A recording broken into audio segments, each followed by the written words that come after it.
why I stopped following politics. In this video, I'm going to walk you through my progression from age 13 to where I am now and why not following politics has helped me be a lot more successful and make a lot more money in business.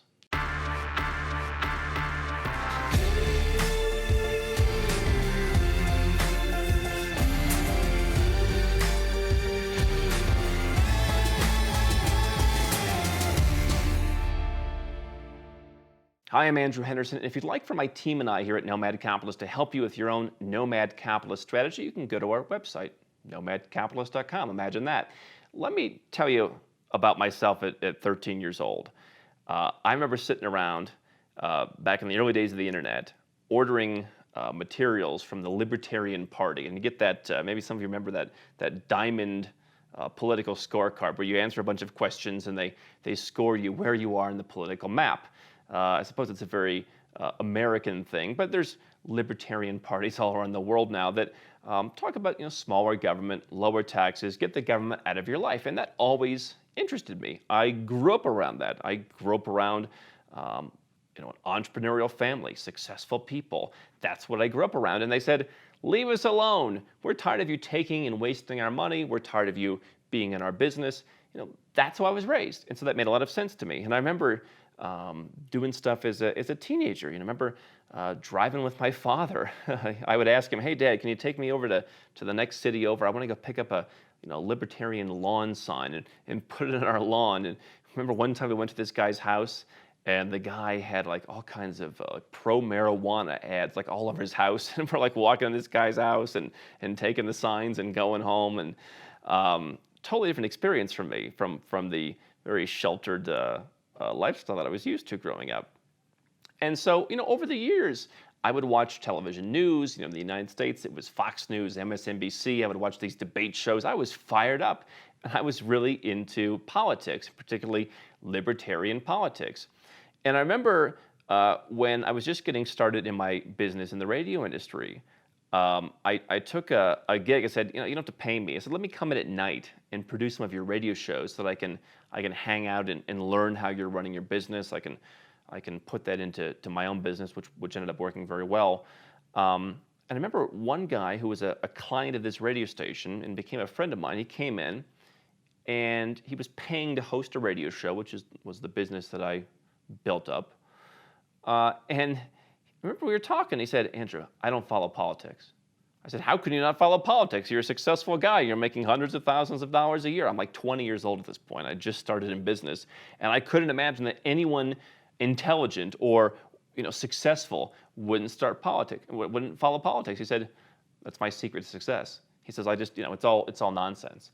And it took me a while to kind of realize that, because as I've talked about my life story, as much as I was the libertarian guy growing up, when I got into business, and a couple years later, 22, 23, I started making pretty good money.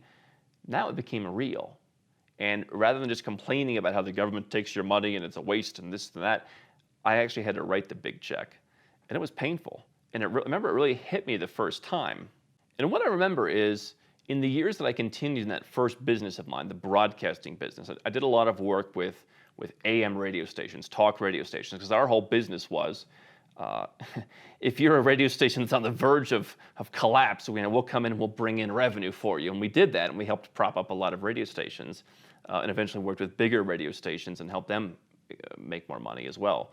But what was interesting being surrounded by talk radio is, I would listen and I would listen and I would listen some more, and eventually I listened to the people who were calling in. I would go to some of the events sometimes, and I'd see the people who were there, and I realized these people just want to complain. And then I realized a lot of these people don't really seem that successful. They talk about how they're successful. They talk about how they're tired of the high taxes. I remember I had a client once in the radio business. He was a local financial guy in the city that I lived in Phoenix, Arizona. He was making almost $1 million a year, and he also didn't follow politics. But he ran a show on a bunch of talk radio stations. We helped him distribute his show. And he said, I get calls from some of these people sometimes that call me about how they make $50,000 a year in Social Security and they're tired of the high taxes. He's like, Come and live in my world. I'm making $1 million a year. I'm the real one paying high taxes. You make 50 grand a year, you're not paying very much, all right? So settle down with your Obama's the devil kind of thing, all right? And so it really got with me that there are so many folks who really get so into politics who aren't successful. Some of them are broke. They're really angry. And I said, a light bulb went up in my head and said, if I'm going to be successful at a big level, maybe I got to get away from this politics. So not that long thereafter, all this time I've been doing some traveling and I was expanding my knowledge while I was running the radio business. I was traveling the world and kind of building my global perspective. But not long after I got out of the radio business, I became the Nomad Capitalist. I started the website. I started blogging. I was traveling at this point, nonstop. I'd left the United States for good. And initially, I still had some of that anger about how, why is it that the government in Vietnam does more for its people, and look at what they're doing, and, taxes in Serbia are lower, and this and that. And there was still kind of the angry perspective, and it took me a while to kind of work through it as I built my business and built my investments back up to start making more money again. And what have I found?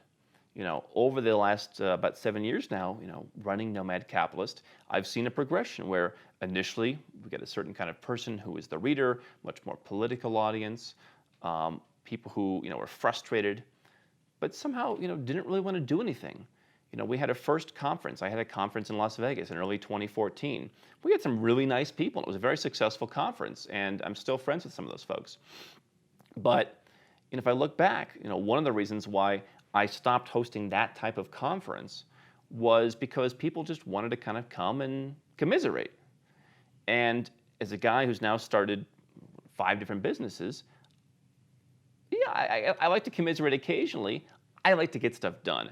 I'm a heck yes or no guy. Let's go, go, go. Let's get it done. That's been the secret to my success. And just every year has been better than the next for the most part. And so what I found is we've made the progression here at Nomad Capitalist from a more political audience to, successful entrepreneurs to now successful entrepreneurs with also a lot of high net worth and ultra high net worth individuals. I can tell you every time I'm sitting down somewhere around the world with a guy who sold a business for $50 million or a guy who accumulated $200 million over his lifetime, they don't really talk about politics because the secret sauce that they've discovered is they didn't make $200 million because of or in spite of the government. They did it because of themselves. And so I think that clarifying the views that I've had for a long time, my views have always been don't stay and fight. You can stay and fight. You can spend a lifetime. People have stayed and fought and even died in some cases trying to change things. My perspective is whatever you're looking for, if you think taxes are too high, there are places with lower taxes. There are places with zero taxes. We do this all the time. Legal strategies to keep more of your own money.